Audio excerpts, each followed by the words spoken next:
present perfect. It is a bridge between past and present.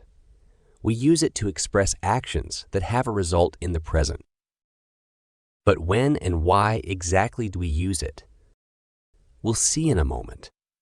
First, we should talk about the forms of the present perfect tense. We have two forms, simple and continuous.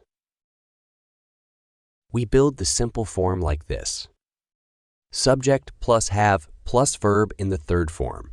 Remember, there are irregular verbs, verbs to which the ed rule does not apply. See this example: I have broken my glasses. Here, you can see how we actually apply this scheme. The continuous form looks like this: subject plus have plus been plus verb ending in ing. For instance, I have been sleeping.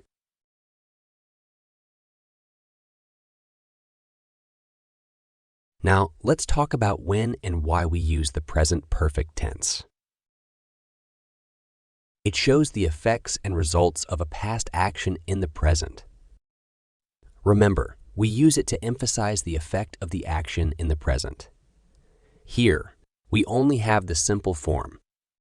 He has divorced her. They two got into a fight. We also use the present perfect for continuative actions. We can use here both forms, simple and continuous, depending on what we want to say. For example, I have loved her all my life. I loved her, and I still do. This still happens in the present, and here I emphasize that I still love her. However, when we use the continuous form, like this: I have been building this house for over 10 years. Here, I put emphasis on the period, for how long I have been building it. I'm still doing it, but I want you to see how long it took. The last situation for which we use present perfect is when we speak about experience. We can express through present perfect the personal experience of a person or of a group of people. Have you ever read Harry Potter? Yes, I have. And that was our lesson. I hope you enjoyed it.